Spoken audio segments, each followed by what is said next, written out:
Sa ngalan ng ating Ama, ang Diyos Espiritu Santo, Monsignor Dr. Rufino Esparviva, at ang ating ina sa pananampalataya, Ina Cecilia Villena Magliba, binabati ko kayo lahat ng isang banal at mapagpalang araw. Ayon sa libro ni Isaiah, Kabanata 55, Talata 11. Magiging gayon ang aking salita na lumalabas sa bibig ko, hindi babalik sa akin na walang bunga, kundi gaganap ng kinalulutan ko at giginhawa sa bagay na aking pinagsunod.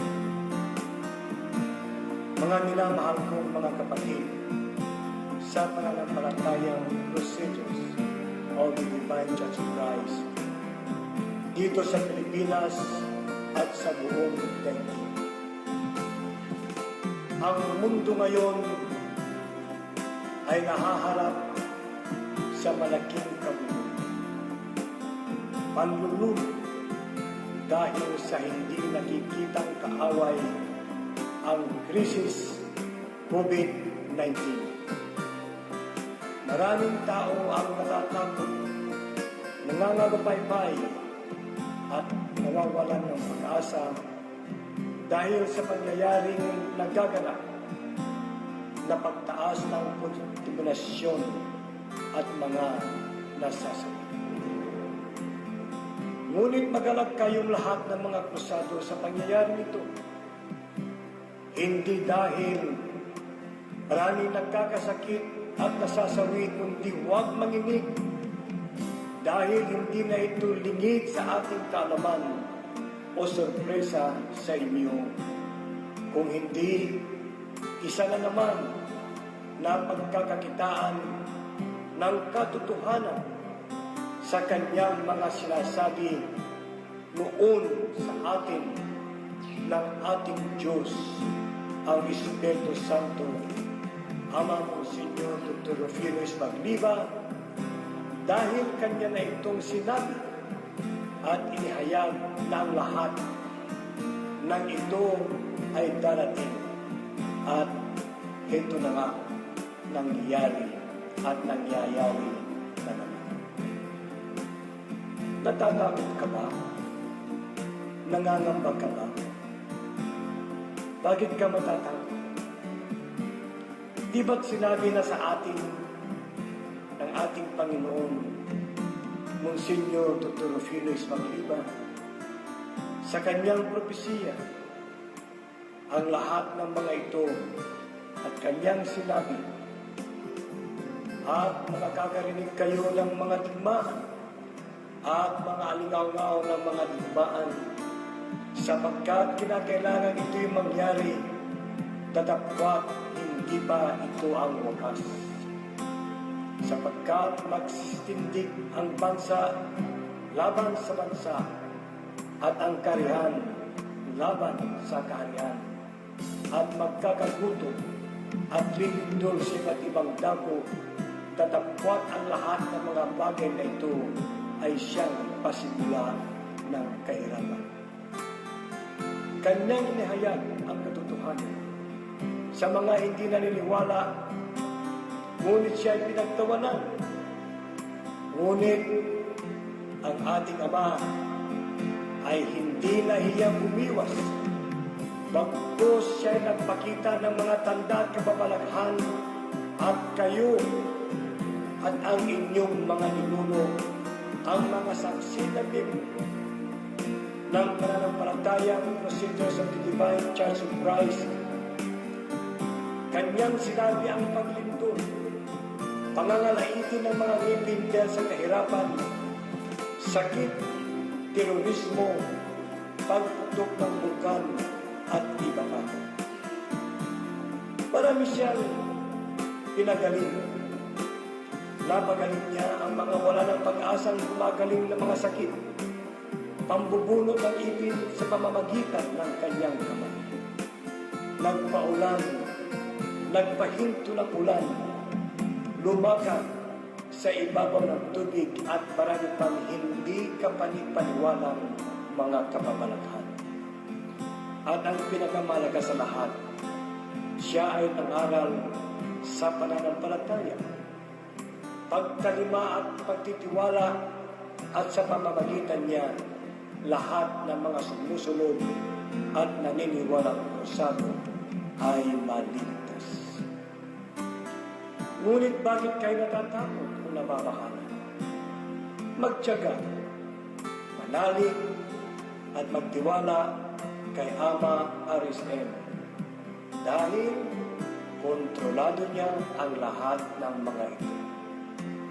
Sa kabila ng lahat ng mga pangyayaring ito, siya ay nasa atin at sa ating lahat.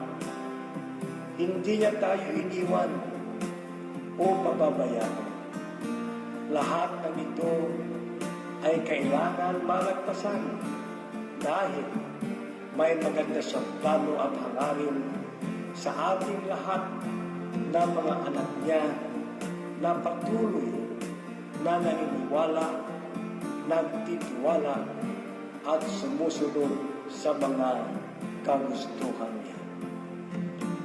Gaya ng sabi sa Kawikaan,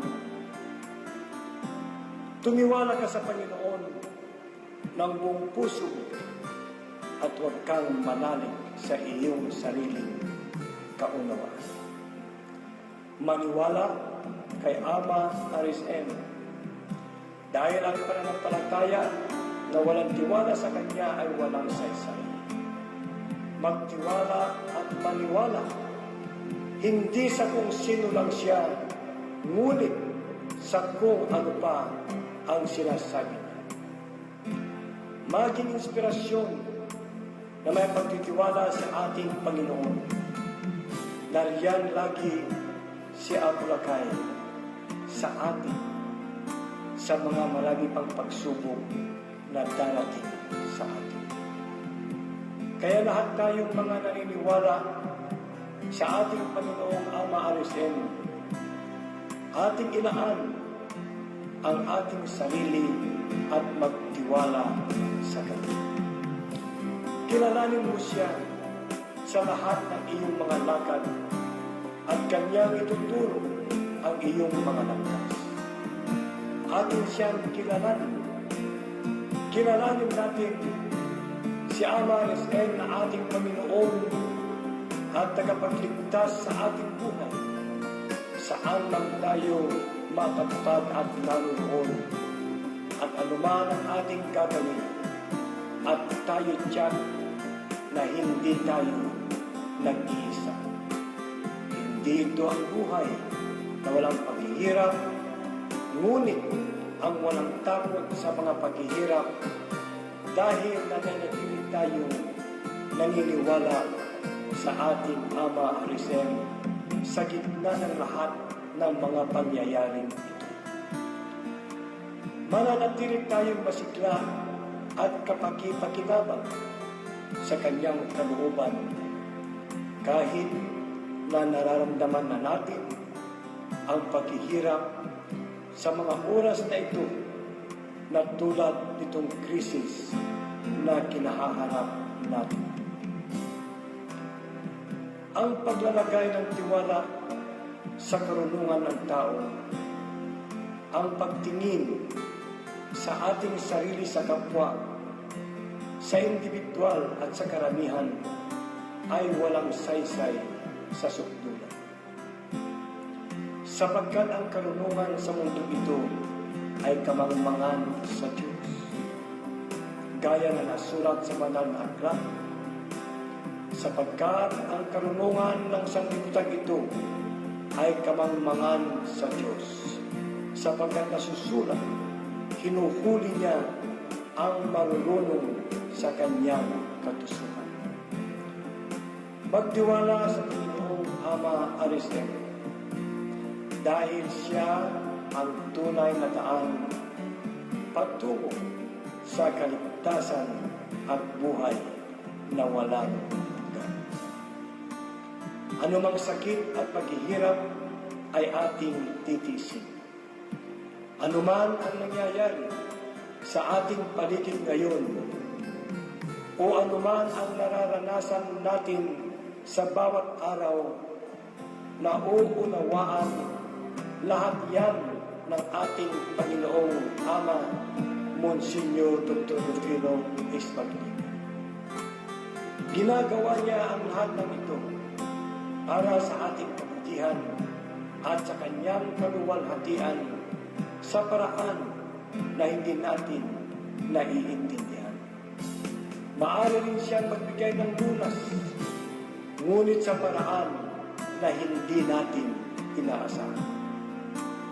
Kahit na tila nawawalan na tayo ng pag-asa, sapagkat tunay na ang pag-asa at pagpapala ng ating Panginoon, ang Diyos Espiritu Santo, Ama RSM, ang siyang ating kaligtasan. Mga kapatid sa pananampalataya, hinihiling ko sa inyo ang manatiling matatag sa pananalig at pagtitiwala kay Apo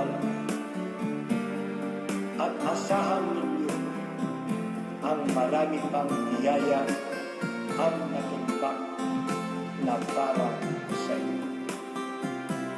At ang panghuling, aking dalangin sa lahat ng mga frontliners natin, mga manggagawa sa kalusugan na nagbibigay ng kanilang sarili, oras, pagsisikap at sakripisyo upang mapanatili ang kaligtasan ng mga tao.